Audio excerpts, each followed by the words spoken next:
Hi learners, welcome back to जिज्ञासा IQ। और हम पढ़ रहे हैं मोस्ट इंपोर्टेंट ऑब्जेक्टिव सीरीज, और मोस्ट इंपोर्टेंट ऑब्जेक्टिव सीरीज का यह सेकंड पार्ट है। यह वीडियो आपके लिए बहुत ज्यादा इंपॉर्टेंट होने वाला है, क्योंकि इस वीडियो में जो मैं ऑब्जेक्टिव्स आपको कराने वाला हूं वो किसी ना किसी साल एग्जाम में आ चुके हैं या इस साल उनके एग्जाम में आने के चांसेस बनते हैं। अगर आप एग्जाम में 32 आउट ऑफ 32 नंबर लाना चाहते हैं, ऑब्जेक्टिव्स पूरे के पूरे अगर आपके सही हो ये चाहते हैं, तो वीडियो को स्टार्ट से लगाकर एंड तक जरूर देखें, क्योंकि यह वीडियो बहुत ही ज्यादा इंपॉर्टेंट है। इसमें बहुत ज्यादा इंपॉर्टेंट ऑब्जेक्टिव्स को इंक्लूड किया गया है। सो स्टार्ट करते हैं आज की इस क्लास को क्वेश्चन नंबर 1 के साथ।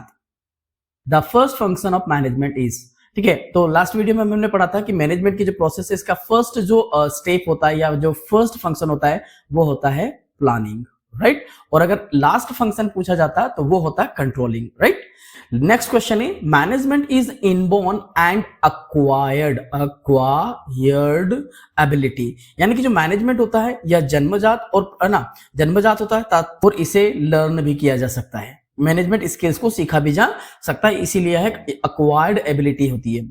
बढ़ते हैं नेक्स्ट क्वेश्चन की तरफ। नेक्स्ट क्वेश्चन है ऑब्जेक्टिव्स आर डिटरमाइंड बाय, जो ऑब्जेक्टिव्स होते हैं ऑर्गेनाइजेशन के वह हमेशा टॉप लेवल मैनेजमेंट के द्वारा डिसाइड किए जाते हैं। नेक्स्ट क्वेश्चन की बात करें, नेक्स्ट क्वेश्चन है management is the servant of, तो मैनेजमेंट किसका नौकर होता है, तो ये होता है एडमिनिस्ट्रेशन का, एडमिनिस्ट्रेशन, या आप बोल दो बिजनेस, राइट। क्या बोल देते हैं बिजनेस या बिजनेस एडमिनिस्ट्रेशन। तो मैनेजमेंट एडमिनिस्ट्रेशन का सर्वेंट होता है। नेक्स्ट क्वेश्चन की बात करें तो मैनेजमेंट इज एन इंटेंजिबल, ठीक है, तो मैनेजमेंट क्या है, इंटेंजिबल ना। इंटेंजिबल का मतलब जिसे देखा छुआ नहीं जा सके बट फील किया जा सके, राइट। तो मैनेजमेंट एक इंटेंजिबल फोर्स है। क्या है, इंटेंजिबल फोर्स, राइट। बढ़ते हैं नेक्स्ट क्वेश्चन की तरफ। नेक्स्ट क्वेश्चन है Henri Fayol is considered as, ठीक है, हेनरी फेयल को मैनेजमेंट के फादर के रूप में जाना जाता है, तो यहां पर आएगा फादर। नेक्स्ट क्वेश्चन की तरफ बढ़े। नेक्स्ट क्वेश्चन है the principles of management are, management के जो प्रिंसिपल्स होते हैं यह गतिशील होते हैं, यानी कि टाइम के साथ इनमें परिवर्तन किया जा सकता है, इसीलिए इसका करेक्ट आंसर बनेगा डायनामिक। डायनामिक का मतलब होता है जिनमें समय के साथ परिवर्तन किया जा सके। बढ़ते हैं नेक्स्ट क्वेश्चन की ओर। नेक्स्ट क्वेश्चन है the central point of Taylor study was, यानी कि एफडब्ल्यू टेलर ने मैनेजमेंट की जो स्टडी की उसका सेंटर पॉइंट था लेबर। क्या था, लेबर, राइट। तो करेक्ट आंसर बनने वाला है लेबर। नेक्स्ट क्वेश्चन की तरफ बढ़ते हैं the father of scientific management is, तो साइंटिफिक मैनेजमेंट के फादर की जब बात करें, देखो जब मात्र मैनेजमेंट के फादर की बात करेंगे या प्रिंसिपल ऑफ मैनेजमेंट की बात करेंगे तो वहां पर हम हेनरी फेयल का नाम लिखेंगे, लेकिन जब बात की जाएगी साइंटिफिक मैनेजमेंट की तो साइंटिफिक मैनेजमेंट के फादर के रूप में एफडब्ल्यू टेलर को जाना जाता है। बढ़ते हैं नेक्स्ट क्वेश्चन की तरफ। नेक्स्ट क्वेश्चन है Henri Fayol has propounded dot principle of management, तो हेनरी फेयल ने टोटल 14 सिद्धांत दिए थे, ठीक है, 14 प्रिंसिपल्स दिए थे। नेक्स्ट क्वेश्चन है the economic environment of business is affected by the, तो कौन सा environment, economic environment of business. तो बिजनेस का जो इकोनॉमिक एनवायरमेंट होता है वह इकोनॉमिक एक्टिविटीज के कारण क्या किया जाता है, प्रभावित किया जाता है। तो यहां पर जो आंसर बनने वाला है वो बनने वाला इकोनॉमिक, राइट, इकोनॉमिक सिस्टम, ठीक। तो बढ़ते हैं नेक्स्ट क्वेश्चन की तरफ। नेक्स्ट क्वेश्चन है India follows the economic system, Bharat में किस प्रकार की अर्थव्यवस्था पाई जाती है, तो भारत में मिक्स्ड इकोनॉमिक पाई जाती है, मिक्स्ड इकोनॉमी, तो यहां पर आंसर बनने वाला है मिक्स्ड, राइट। नेक्स्ट क्वेश्चन की बात करें तो new economic reforms had been started in India in the year, Bharat में नई आर्थिक नीति कब लागू की गई थी, तो भारत में नई आर्थिक नीति 1991 में लागू की गई थी। पता है नेक्स्ट क्वेश्चन की तरफ। नेक्स्ट क्वेश्चन है lack of dot is the primary reason of slow economic progress in India, Bharat में जो धीमी आर्थिक जो गति हो रही है या धीमी जो प्रगति हो रही है इसके पीछे का कारण क्या है, तो इसके पीछे का कारण है industrialization and effective government policies, right. So ये बनने वाला है इसका आंसर, राइट। तो बढ़ते हैं नेक्स्ट क्वेश्चन की तरफ। देखिए अगर आपने सब्जेक्ट को बहुत डिटेल में पढ़ा है, कंसेप्चुअली पढ़ा है, तो आपको ये जो ऑब्जेक्टिव्स में पढ़ा रहा हूं बहुत ही आसान लग रहे होंगे, अगर आपको वीडियोस में दिखे गए क्वेश्चंस अगर वाकई में बहुत इजी लग रहे हैं तो आप क्या कर सकते हैं, और ना वीडियो को पॉज करें, आंसर्स दें और उसके बाद फिर उनको चेक करें कि आपके द्वारा दिए गए आंसर्स करेक्ट है या नहीं है। राइट। सो स्टार्ट करते हैं नेक्स्ट क्वेश्चन है इंटरनेशनल एनवायरनमेंट इज ऑलवेज, जो अंतरराष्ट्रीय वातावरण होता है ये हमेशा गतिशील होता है, इसमें परिवर्तन है ना होता रहता है, इसलिए इसका आंसर बनने वाला है डायनामिक। डायनामिक का मतलब होता है चेंजेबल। क्या होता है? चेंजेबल, यानी कि जहां पर परिवर्तन बड़ी आसानी से किए जाते हो। राइट, बड़ी आसानी से बदल जाता है। बढ़ते हैं नेक्स्ट क्वेश्चन की तरफ। नेक्स्ट क्वेश्चन है planning is the dot dot function of management. तो प्लानिंग मैनेजमेंट का कौन सा फंक्शन होता है?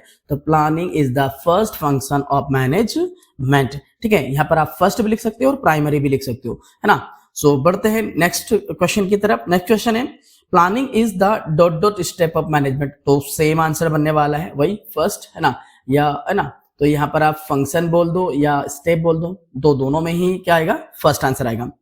बढ़ते थर्ड क्वेश्चन की तरफ। थर्ड क्वेश्चन है rules are helpful in maintaining.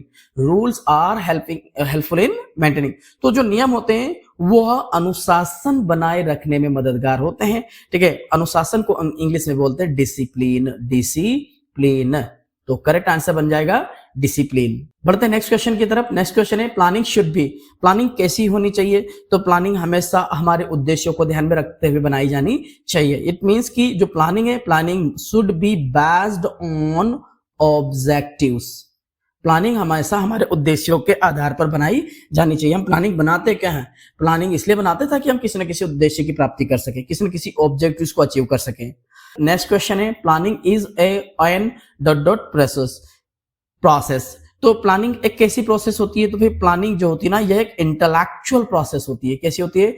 Intellectual process होती है। ठीक है, इसमें किसी भी प्रकार का फिजिकल वर्क नहीं किया जाता है, सिर्फ और सिर्फ हम अपने माइंड का यूज करके ही प्लानिंग को बनाते हैं। राइट। अब यहाँ पर आप बहुत सारे स्टूडेंट्स कहेंगे कि इंटेलेक्चुअल की जगह पर कंटिन्यूअस भी आ सकता था।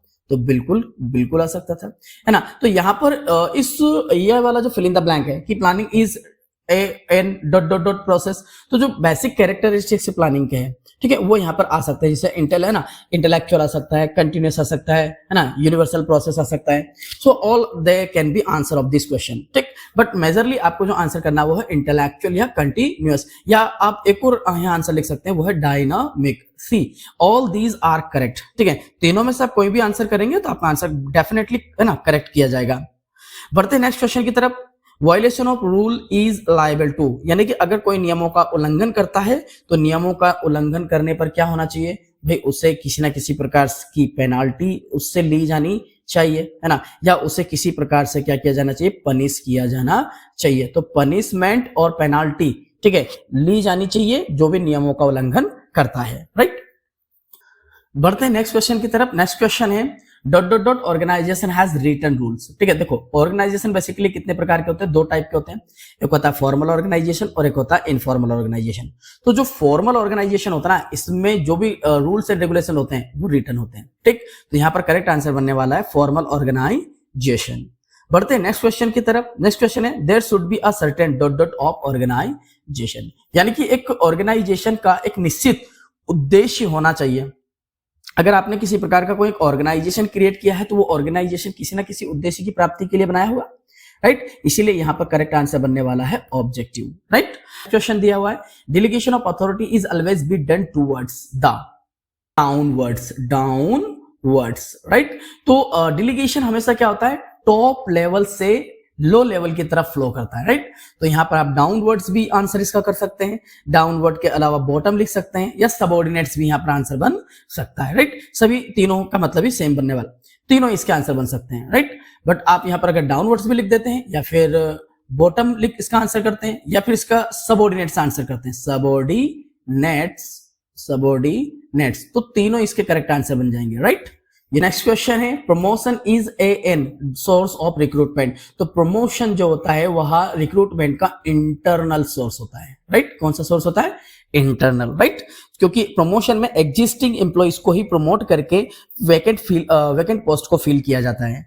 नेक्स्ट क्वेश्चन की बात करें तो नेक्स्ट क्वेश्चन आता है the dot process starts after recruitment. तो पहले रिक्रूटमेंट आता है, रिक्रूटमेंट के बाद क्या आता है? Selection, right. तो यहाँ पर करेक्ट आंसर बन जाएगा सिलेक्शन। सो बढ़ते हैं नेक्स्ट क्वेश्चन की तरफ। नेक्स्ट क्वेश्चन है job rotation is the most popular in bank. आप बैंक में जाकर देखेंगे तो कुछ एम्प्लॉइज आपको कभी कैशियर काउंटर पर मिलेगा, तो सेम एम्प्लॉय कुछ दिन बाद आपको गोल्ड लोन या किसी अदर डिपार्टमेंट में आपको काम करते हुए देखने को मिल जाएगा, राइट। सो जो जॉब रोटेशन है ना, इसमें क्या होता है कि एक एम्प्लॉय को सारी जो जॉब होती है, सारे जो काम होते हैं उनको सिखाया जाता है। यदि कोई एक एम्प्लॉय किसी दिन एब्सेंट हो तो उस जो एब्सेंट एम्प्लॉय होता है उसकी एब्सेंस में अदर जो एम्प्लॉय होता है वो काम संभाल सकता है, राइट। सो यहाँ पर आंसर बनने वाला है बैंक। पता है नेक्स्ट क्वेश्चन की तरफ। नेक्स्ट क्वेश्चन है dot dot dot increases skill and ability of employees. तो ऐसी कौन सी चीज है जो एक एम्प्लॉय की स्किल्स को इंक्रीज करता है, तो वो है ट्रेनिंग, राइट। सो यहाँ पर करेक्ट आंसर बन जाने वाला है ट्रेनिंग, राइट। चलिए बढ़ते हैं नेक्स्ट क्वेश्चन की तरफ। नेक्स्ट क्वेश्चन है the recruitment done from academic institution is called, right. So the recruitment, जब भी कोई एक कंपनी किसी कॉलेज से या किसी यूनिवर्सिटी से एम्प्लॉइज को क्या करती है, रिक्रूट करती है, तो इस प्रकार के रिक्रूटमेंट को कैंपस रिक्रूटमेंट कहा जाता है। क्या कहा जाता है? कैंपस रिक्रूटमेंट कहा जाता है, राइट। बढ़ते हैं नेक्स्ट क्वेश्चन की तरफ। नेक्स्ट क्वेश्चन है selection is an effort not. तो जो सिलेक्शन है ना, ये एक एफर्ट है, ना कि कोई मीन्स का मतलब होता है साधन, राइट। तो रिक्रूटमेंट कोई साधन नहीं है, यह एक एफर्ट है, ठीक है। नेक्स्ट क्वेश्चन की तरफ बढ़ते हैं। तो नेक्स्ट क्वेश्चन है the staffing is related to. जो स्टाफिंग है वो किससे रिलेटेड होती है? हम स्टाफिंग में मतलब काम पर किसको रखते हैं कंपनी में? लोगों को। सो करेक्ट आंसर बनने वाला है यहाँ पर ह्यूमन। नेक्स्ट क्वेश्चन है dot dot dot are needed for leadership. यानी कि लीडरशिप के लिए क्या चाहिए होता है भाई? क्वालिटी चाहिए होती है, ठीक है। कैपेबिलिटीज चाहिए होती है, ठीक है। एबिलिटीज बोल दो या कैपेबिलिटीज चाहिए, है ना भाई। आप लीडर तभी होंगे ना जब आपके अंदर कोई लीडर के गुण हो, राइट। सो करेक्ट आंसर यहाँ पे बनने वाला कैपेबिलिटीज, राइट। बढ़ते हैं नेक्स्ट क्वेश्चन की तरफ। नेक्स्ट क्वेश्चन है the chief of group of worker is called as. जो वर्कर्स होते हैं, ठीक है, उनका जो चीफ होता है, उनका जो मुखिया होता है, उसे लीडर कहा जाता है ना। नेक्स्ट क्वेश्चन है there are dot dot element of direction. See direction management का एक फंक्शन होता है जिसके 4 एलिमेंट होते हैं, राइट। कितने एलिमेंट होते हैं? 4। डायरेक्शन के 4 एलिमेंट होते हैं। एक होता है लीडरशिप, एक होता है कम्युनिकेशन, एक होता है सुपरविजन और एक होता है मोटिवेशन, राइट। तो ये 4 एलिमेंट होते हैं डायरेक्शन प्रोसेस के। नेक्स्ट क्वेश्चन है oral communication is made by. तो ओरल कम्युनिकेशन कब होगा? जब लोग आपस में बातचीत करेंगे, यानी कि कॉन्वर्जेशन। तो यहाँ पर करेक्ट आंसर बनने वाला कॉन्वर्जेशन, राइट। सो कॉन्वर्जेशन के आधार पर ही क्या होता है? ओरल कम्युनिकेशन किया जाता है। ओरल का मतलब था मौखिक, जब हम बोलकर अपनी बातों को करते हैं, राइट, या बोलकर अपने मैसेज को डिलीवर करते हैं। बढ़ते नेक्स्ट क्वेश्चन की तरफ। Wage cut is a dot dot motivation. यानी कि अगर आप किसी एम्प्लॉय की सैलरी वगैरह काट रहे हो, राइट, और सैलरी काट के उसे मोटिवेट कर रहे हो, तो ये एक प्रकार का कैसा मोटिवेशन है? नेगेटिव मोटिवेशन है। सी, है ना। मोटिवेशन मॉनेटरी भी होता है ना, नॉन मॉनेटरी भी होता है, नेगेटिव भी होता है और पॉजिटिव भी होता है, राइट। सो बढ़ते हैं नेक्स्ट क्वेश्चन की तरफ। नेक्स्ट क्वेश्चन है control is not possible without determination of. So किसकी एब्सेंस में हम कंट्रोलिंग नहीं कर सकते? तो बिना स्टैंडर्ड सेट किए हम कंट्रोलिंग नहीं कर सकते। तो the correct answer is going to be standard, right. So बढ़ते हैं नेक्स्ट क्वेश्चन की तरफ। नेक्स्ट क्वेश्चन है control leads to increase in the dot dot dot of employees. अगर हम कंट्रोलिंग करते हैं तो कंट्रोलिंग से जो एम्प्लॉइज है उनके काम करने की क्षमता में वृद्धि होती है, यानी कि उनकी एफिशिएंसी इंक्रीज होती है। तो यहाँ पर करेक्ट आंसर बन जाएगा एफिशिएंसी, राइट। बढ़ते हैं नेक्स्ट क्वेश्चन की तरफ। नेक्स्ट क्वेश्चन है कंट्रोल इज अ प्रोसेस। देखो मैनेजमेंट के जितने भी फंक्शंस हैं, जितना वो सारे कैसे हैं? कंटिन्यूअस है, राइट। तो यहाँ पर आंसर बन जाएगा continuous, right. Control is a continuous process. Next question की बात करें तो नेक्स्ट क्वेश्चन है controlling is inter related with. Controlling जो है ना, ये प्लानिंग से इंटर रिलेटेड होती है, ठीक है। किससे रिलेटेड होती है? प्लानिंग से रिलेटेड होती है। प्लानिंग से रिलेटेड कैसे होती है भाई? हम क्या करते हैं? प्लानिंग बनाते हैं, राइट, और उस प्लानिंग में जो भी ऑब्जेक्टिव्स या जैसे है ना ऑब्जेक्टिव्स वगैरह सेट करते हैं, और उसी जैसा हमने प्लानिंग में सोचा है, राइट, उसी तरीके से हम कंट्रोलिंग प्रोसेस में क्या करते हैं? काम करने का प्रयास करते हैं, राइट। तो इसीलिए जो कंट्रोलिंग है ना, इससे बैकवर्ड और प्लानिंग को फॉरवर्ड प्रोसेस कहा जाता है। नेक्स्ट क्वेश्चन है actual performance is compared with desired result, right. Desired result हम क्या करते हैं कि जो एक्चुअल परफॉर्मेंस है एम्प्लॉइज का, उसको कंपेयर करते हैं, जैसा हमने चाहा था वैसे रिजल्ट के साथ। या तो आप इस रिजल्ट बोल सकते हैं इसको, या फिर आप इसको स्टैंडर्ड भी कह सकते हैं। क्या कह सकते हैं? स्टैंडर्ड्स, है ना। तो स्टैंडर्ड्स और रिजल्ट दोनों इसका करेक्ट आंसर बनने वाला है। सो नेक्स्ट क्वेश्चन है, investment in land and building represents, है ना, डॉट डॉट कैपिटल। तो लैंड एंड बिल्डिंग क्या होती है? ये होती है फिक्स्ड असेट्स, और फिक्स्ड असेट्स में जो हम इन्वेस्टमेंट करते हैं, राइट, तो वह जो कैपिटल होती है वह कहलाती है फिक्स्ड कैपिटल। और फिक्स्ड कैपिटल कैसी होती है? लॉन्ग टर्म होती है, राइट। तो इसके दो आंसर हम यहां बना सकते हैं। एक तो बन सकता है फिक्स्ड कैपिटल, राइट, और दूसरा बन सकता है लॉन्ग टर्म, है ना, कैपिटल। क्या बन जाएगा? Long term. तो fixed slash long term both are the answer of this question, right. But next question है, in manufacturing industry dot dot fixed capital is required. तो जो मैन्युफैक्चरिंग इंडस्ट्रीज होती है, जो उद्योग, बड़े बड़े उद्योग होते हैं, बड़ी बड़ी जो फैक्ट्रीज होती हैं, इनमें कैसी कैपिटल रिक्वायर्ड होती है? तो जो आपको बड़ी बड़ी फैक्ट्रीज डालने के लिए बड़े अमाउंट में क्या होता है? कैपिटल की रिक्वायरमेंट होती है। तो यहां पर जो करेक्ट आंसर बनने वाला है वो है a large amount of capital, right. तो a large amount of fixed capital is required, right. बढ़ते हैं नेक्स्ट क्वेश्चन की तरफ। नेक्स्ट क्वेश्चन है, equity shareholders of company have the right to. तो जो कंपनी के इस इक्विटी शेयर होल्डर्स होते हैं, उनके पास में कंपनी में, है ना, कंपनी से रिलेटेड हर मामले में वोट डालने का अधिकार होता है। नेक्स्ट क्वेश्चन की तरफ बढ़े। नेक्स्ट क्वेश्चन है, financial planning should be dot dot not and not rigid. तो जो हम फाइनेंशियल प्लानिंग करते हैं वो कैसी नहीं होनी चाहिए? रिजिड नहीं होनी चाहिए, है ना। और फिर कैसी होनी चाहिए? फ्लेक्सिबल होनी चाहिए। कैसी होनी चाहिए? फ्लेक्सिबल। फ्लेक्सिबल मतलब टाइम के साथ जिसमें परिवर्तन किया जा सके। सी देखो, हम प्लानिंग करते हैं फ्यूचर के लिए, and future is totally uncertain, है ना। We don't know what is going to happen in future. हमें नहीं मालूम क्या होने वाला है। The sum total of current asset is called. तो जो करंट असेट्स होती है ना, इसका टोटल कहलाता है working capital, right. Next question है, marketing mix is a collection of. Marketing mix जो है ना, मीन्स ऑफ मार्केटिंग का कलेक्शन है, ठीक है।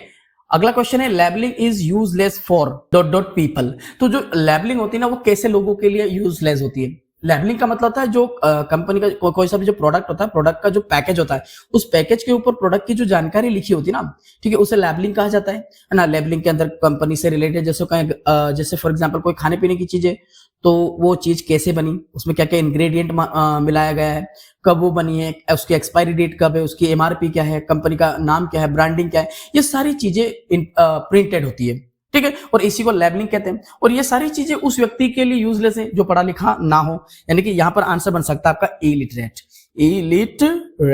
पीपल। जितने भी इलिटरेट पीपल होते हैं, या इलिटरेट की जगह पे मैं लिख सकता हूं अनएजुकेटेड। तो जो है ना, पढ़े लिखे लोग नहीं होते हैं, उनके लिए लेबलिंग का कोई मतलब नहीं होता, क्योंकि उन्हें पता ही नहीं है ना, वो पढ़ ही नहीं पाएंगे क्या लिखा हुआ है, राइट। सो बढ़ते हैं नेक्स्ट क्वेश्चन की तरफ। The objective of advertisement is to dot dot dot goods and services. तो जो हम विज्ञापन करते हैं ना, उसका मुख्य उद्देश्य होता है जो भी हमारी गुड्स एंड सर्विसेज है उसको बेचना, यानी कि यहां पर आंसर बनने वाला है सेल। नेक्स्ट क्वेश्चन है, any product can be provided to the consumers through. यानी कि कोई भी प्रोडक्ट कंज्यूमर्स को किस प्रोसेस के माध्यम से प्रोवाइड किया जा सकता है? फैक्ट्री से प्रोडक्ट को कंज्यूमर तक पहुंचाना क्या कहलाता है? Distribution, right. तो डिस्ट्रीब्यूशन इसका आंसर बनेगा, डिस्ट्रीब्यूशन। तो डिस्ट्रीब्यूशन के माध्यम से कोई भी प्रोडक्ट कंज्यूमर तक पहुंचाया जा सकता है। नेक्स्ट क्वेश्चन है, a good packaging provides ease in dot dot of goods. तो पैकेजिंग का काम क्या होता है? पैकेजिंग का काम होता है प्रोडक्ट को स्टोर करना, उसे एक स्थान से दूसरे स्थान पर ले जाने में कन्वीनियंट बनाना, ठीक है, और उसे लॉन्ग टाइम तक चलने में हेल्प करना। तो यहां पर हम आंसर लिख सकते हैं इसका स्टोरेज। क्या लिख सकते हैं? स्टोरेज, या हम लिख सकते हैं मेंटेनेंस, मेंटेनेंस, राइट। तो करेक्ट आंसर इसके दो बन जाएंगे। क्लियर?